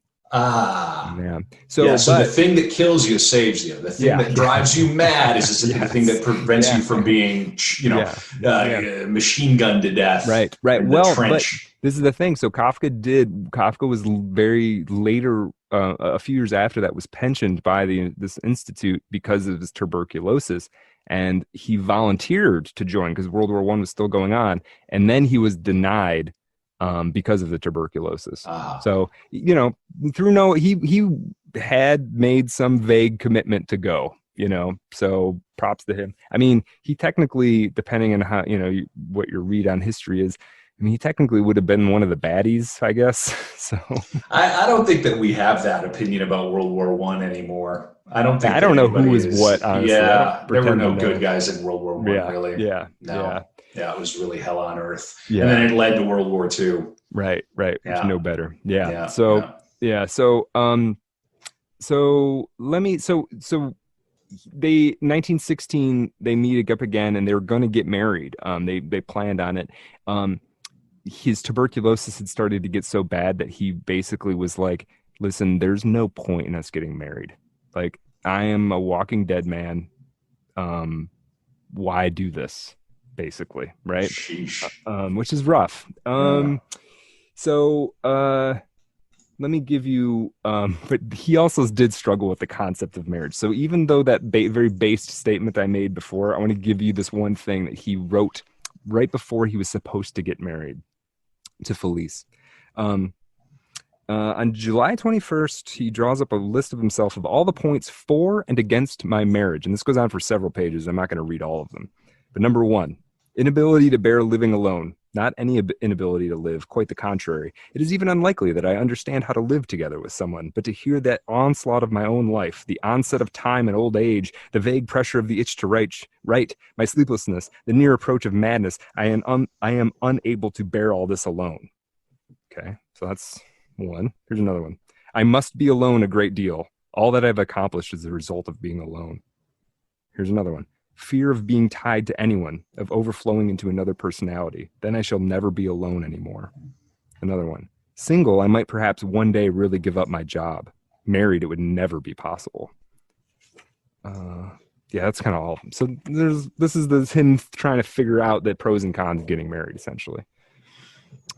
Which, you know, there are pros and cons. He seems to have a lot of self-awareness, which is nice. Better to be the guy who goes, I don't know if I can handle this, than the guy who burns through two wives and leaves a trail of suffering and agony. Yeah, that's true. That's true. So they would obviously never marry. She would ultimately marry a banker from Berlin.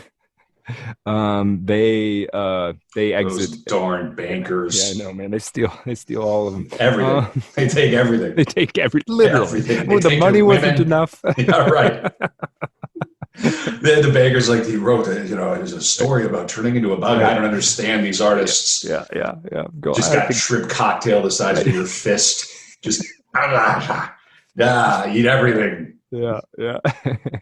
So Felice Bauer would outlive Kafka and get married to this banker, and she would actually emigrate to the United States. Her great grandson. Have you ever heard of the band the Moldy Peaches? No, I was going to say, was it Eddie Bauer? No. God, he makes slacks. No, the Moldy Peaches. Yeah, it's like some punk anti-folk kind of band. They were quasi-famous in the 90s. Her great-grandson was in that anyway. Okay, cool. Interesting. Yeah, so I'm going to give you one more thing about just Kafka's general attitude. Attitude. Wheel that out at parties. Yeah. My grandma dated Franz Kafka. Yeah. Shut up, nerd. That's an opener. This is from Max Broad's biography as well. This is just more about Kafka in relationships, right? So too, all the many pictures of a bachelor's life which play so great a part in his work, in Kafka's work, are absolutely to be apprehended as the image in reverse of what is right and what is to be striven for. It is true that Kafka needed loneliness for his literary work. He needed a high degree of self-absorption, such as could sometimes be disturbed by a conversation, as his diary tells us, such as even communicating to a friend could endanger. But he examined himself minutely. In 1911, he makes this discovery about himself. In periods of transition, such as I have undergone the last few weeks, and of which the present moment is yet even more marked, I am often seized with a sad but calm astonishment at my lack of feeling. I am separated from everything by a space to whose limits I can't even force my way out. And then a little later, in March of 1912, He writes, "Who will confirm for me the truth or probability of the fact that, solely as a result of my literary bent, I am without interest in anything else and heartless?" So, Yeesh. I think it sounds like he was a victim of self-reflection to a point of torturing himself. Yeah, that's kind of what I'm trying to get. Like he couldn't he yeah, he did. He was constantly in his own head, as we would say now. He thought rapaciously. I mean, the other thing is he was overwhelmed by literary ideas. I mean, it was a constant buzz, not just anxiety, but like, oh, what if I turned into a bug? What if I was going on trial? Like just constant idea of story ideas and fragments. He was only writing for like 15 years, five of it he was deathly ill, and his output is quite a lot. He was writing a lot. And I think he was afraid of losing that. His job was such an impingement on it. Then he was like, well, then if you got a wife, then that's even more. And how will I ever do this thing? And I'm already crushed by not, it's just a recipe for anxiety. And he could never figure it out. He could never get himself into a living situation that would. I did a quick search and for Kafka tuberculosis, and Google prompts a question, and the question is, did Franz Kafka kill himself? Because he seems like the kind of writer that you would assume that's how he went out, right? But no. Yeah, he didn't. No. So let me talk about this other woman. There's one more woman. Well, there's two more, but this one is significant because he was crazy about her. Melina Jasenska. I assume I'm pronouncing that correctly. She was younger, so she was like 13 years younger than Kafka, but she was born in Prague. She was not a Jew, and this is significant later on. She, in 1918, she married a Jewish intellectual who she'd met in the literary circles of Prague, and this marriage basically like severed her from her family. Her family wouldn't want to speak to her anymore. Of course, yeah. But the relationship wasn't great. She had this weird thing where she kind of loved him, but also kind of hated him, and it was complicated. So he wasn't able to make much money because this is World War I's going on. The economy is a mess. So, as you do, whenever you're hard up for cash, whenever I'm hard up for cash, what I start doing is I start translating obscure short stories. And so, absolutely, very high paying, lucrative. Right. So I love reading about people in like the 1940s. I did a photo series for Life magazine. I got paid $65,000 in Your Money in 2021. I went to live in Peru for 3 years on the proceeds from that. That's where I wrote my first novel, which was immediately purchased. So I was then able to purchase my villa in France and pay my alimony. I'm currently doing another photo series. Right. You did 3 jobs and lived off it for 5 years. You're telling me they seriously are like that. There's a story I read in one of the Paris Review interviews that it was they do like the art of fiction, the art of drama, whatever. One of them was like the art of editing or something. And I don't remember the details, but this is how I remember it. There's more steps in this, but it was the guy who was like the editor of the New Yorker, who was like, I drove a hay truck and I didn't know what I was going to do. And then I went to New York and I became the editor in chief of the New Yorker. It's like, so you didn't even like. Right. Back when people could do things, you could do things, and people talk about this on Twitter about how if you start reading mid-century American careers, it will drive you totally insane. It doesn't make any sense. They just suddenly they're a professor at Princeton. Right. There's no context. They don't win an award. They maybe published a few short stories, and now they're teaching at Cornell. Yeah. That doesn't make any sense. So anyway, 1919. She's taken on the for a little bit of work to support their family. They don't have any kids yet or whatever, but she's translating stories. She reads Kafka's story, The Stoker, which was actually the first chapter in America, which was published as a standalone story. And she wanted to translate it from German into Czech. So she writes this letter to him, he writes a letter back, and then this like romance by correspondence begins. They don't actually meet each other for quite a while. And because we're going kind of long, I'm going to skip some of the stuff that I was going to talk about. But this becomes a relationship of, again, sort of like Felice. There's like coming and going, and they're living together, and then they're not. And then she wants to come stay with him for a while, but she doesn't want to get married and leave her husband. And Kafka's like, marriage is sacred. I'm not going to be like this surrogate dude that you come and, you just throw your booty at every once in a while. Like, it's very kind of complicated. But she was awesome. So she wrote for the Czech Tribune. She wrote like a weekly column that like everybody in the city read. Like she was like a girl boss. She was a girl boss of 1919. All right. And yeah. And there's one thing though. She wrote this letter to Max Brod because after they sort of broke up, she freaked out a little bit. And, she would talk to Max Brod because Kafka told her not to talk to him anymore. Also, Kafka's very sick at this time, too. So, and we're going to get to that in a second. But I want to read this thing that she wrote about him. Hold on a second. 2022. Okay, so this is a letter from Milena about Kafka. And I think this gives us our biggest, like, picture into him. Milena talking about Kafka. For him, life is something entirely different from what it is to everyone else. Above all, for him, money, the stock market, foreign exchange, a typewriter are utterly mystical things. And they are that, in fact, only not for the rest of us.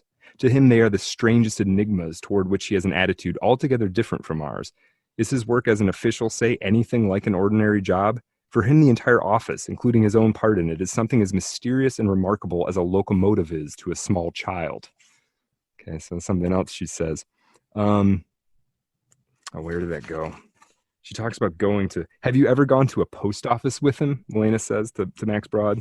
After he has filed away at a telegram and then, shaking his head, picked out the window he likes best, and after he has tramped from one window to the next without the least understanding why and wherefore until he finally stumbles on the right one, and after he has paid and received his change, he counts up what he has received, finds that he has been given a crown too much, and returns the crown to the girl at the window.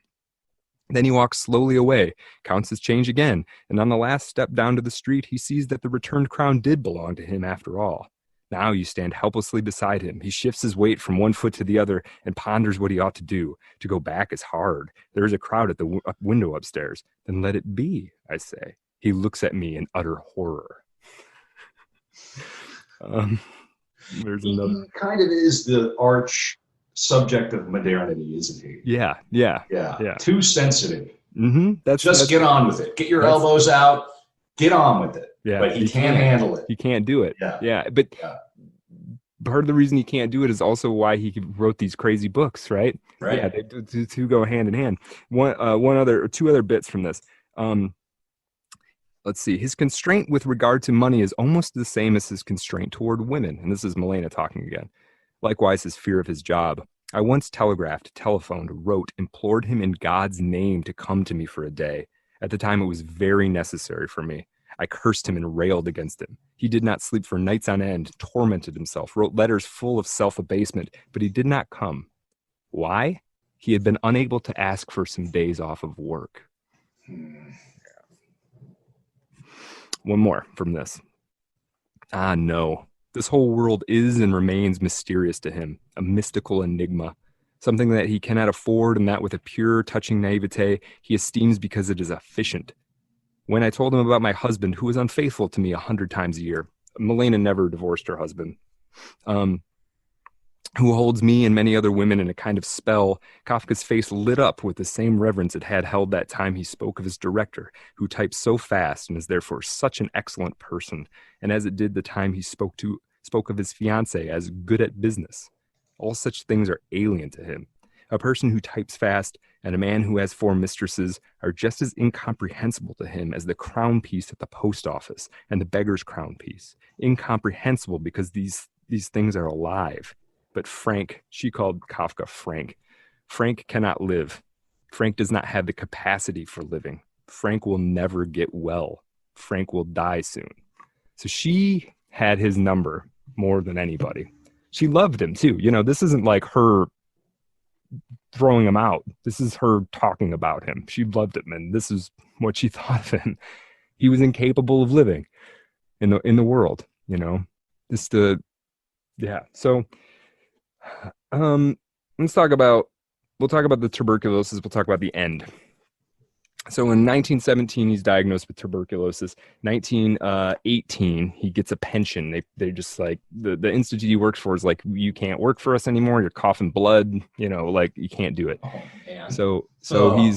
He's 35 years old or right around there. So he's got a few years where he basically doesn't have to work. He spends a lot of that in sanatoriums.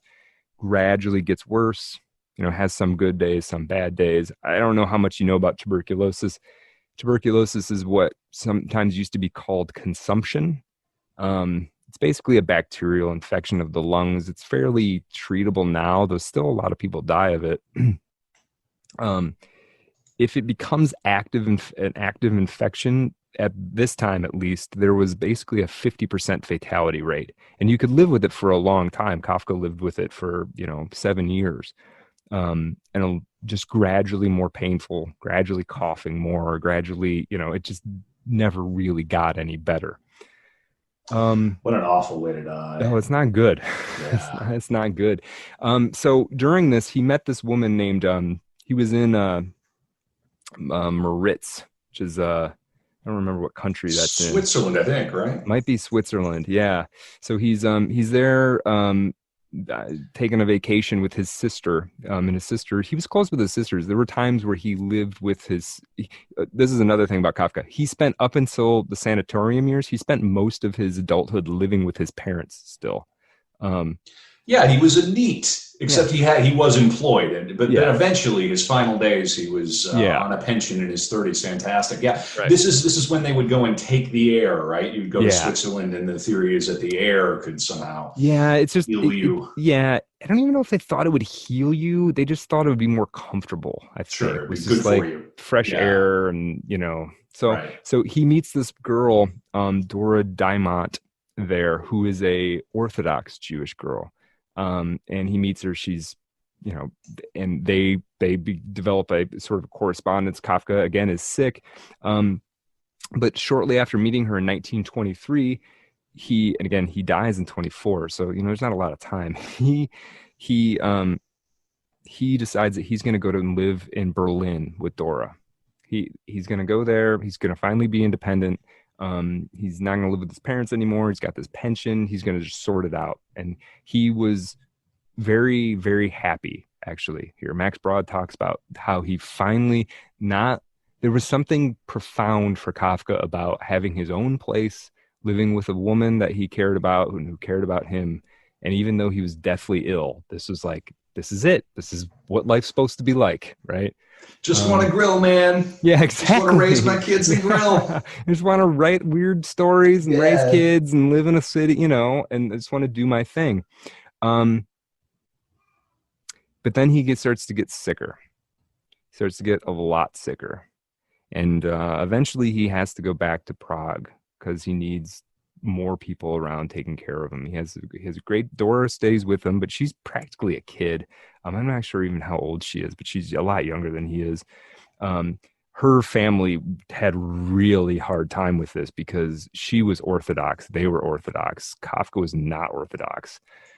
And they're living together without being married. Like it was not good. Whoa, doggy. Yeah. And Kafka's family didn't like her either for whatever reason. So here's the thing that's worth noting. We often talk about, oh God, society is so awful. It doesn't understand artists. It doesn't treat artists well. Artists don't treat society very well either, very often. No, and so the disdain is often mutual. Yeah, no, they're always looking for ways to get out of stuff, and I'm guilty of that too. Oh, yeah, so yeah, I get it. Man. Yeah. I get it.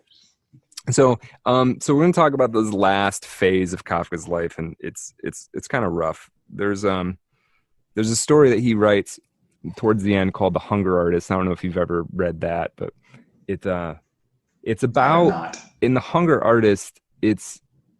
There's this idea of that fasting is like a carnival attraction. So it's like if carnival comes to town, one of the things you'll see is you'll go see the hunger artist. And what the hunger artist does is he just sits in this space and he doesn't eat anything.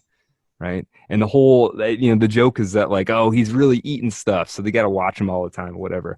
This short story is about the greatest of the hunger artists, and he outlives the tradition. Like nobody really cares about this as a feat anymore, but he still likes doing it.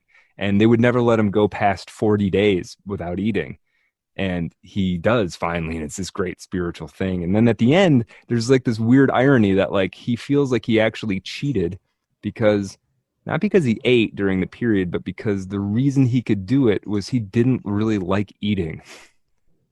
And there's like this, it's not this like profound reversal, but there is this like Kafka-esque anxiety about like, it's almost his own motive wasn't pure. Right. It wasn't so really a challenge for him. It didn't count somehow. Yeah. Right. So right. There's something about that going on. And anyway, so and Kafka is sort of in the process of dying when he writes this story, The Hunger Artist, amongst some others. Let me see here. So yeah, I've got a little thing that I want to read. Okay, so now that Franz was living with his father and mother again, he felt, in spite of all tender care that surrounded him, as the shipwreck of all of his plans for being independent, as a defeat. So, he feels like he's failed now. He had an independent life for a few years. He's like 39, and that seems like that's all it's going to be. He has this doctor who's taking pretty good care of him, or trying to take pretty good care of him. But eventually his throat pain is so severe that they tell him not to talk, and he's just communicating on slips of paper. Max Broad's coming to visit him. Dora is there with him. His parents come in occasionally. He's writing these slips of paper to them. On the like the second to last day, Dora claims that an owl flew to his window in the middle of the night. Right? Oh, just like Hunter Biden. Just like Hunter Biden. Hunter Biden had an owl that told him to go and sleep with his dead brother's wife. I saw that tweet, and I was like, yeah, I mean, that could have happened. The owls are not what they seem. They aren't, man. You never know what you're getting into with an owl. So so let me. Oh, I gotta find this. Yeah. So visited by an owl. Anyway, I have literally. That's all right. Yeah, while you go to find it, I just want to remind people that you can find this show. And Brad, by the way, you're going to break 2 hours here. So congratulations. It's your first 2-hour episode. I nearly broke 3 hours with Kubrick, but not quite.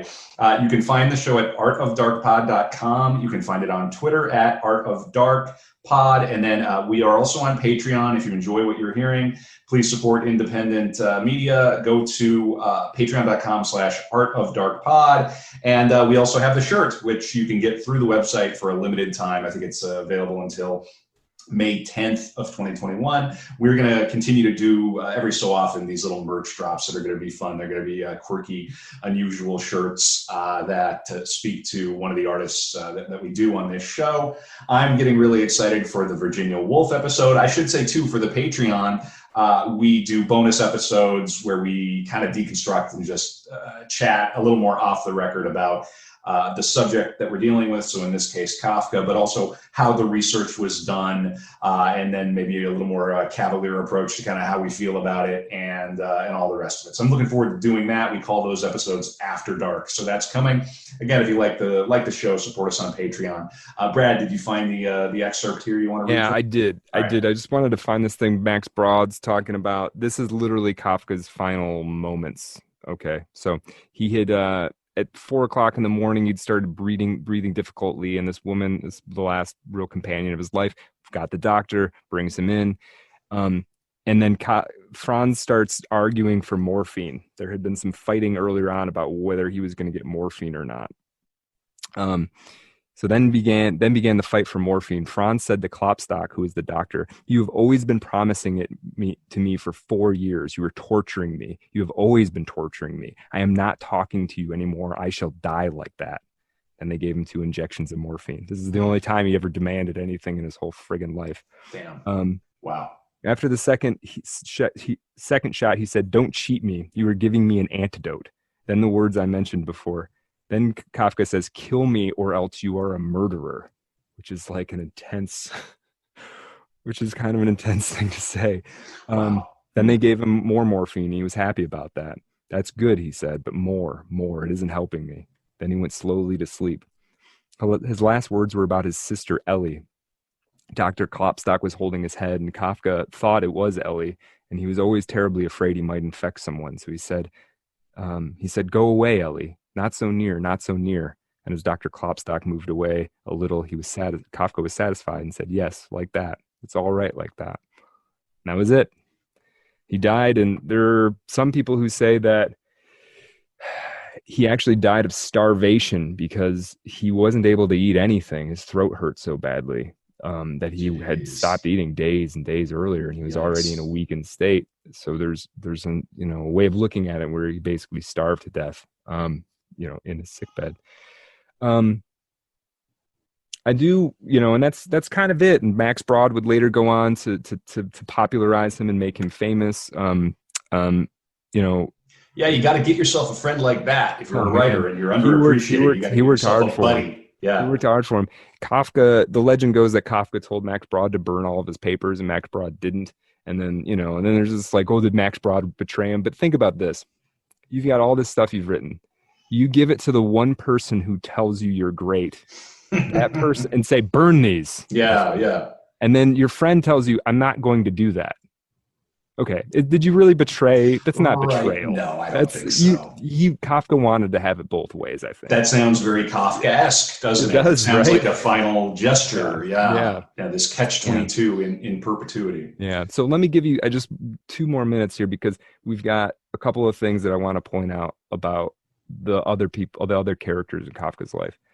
Max Brod manages, because this is 1924, 15 years later, 16 years later, the Germans are going to occupy Prague.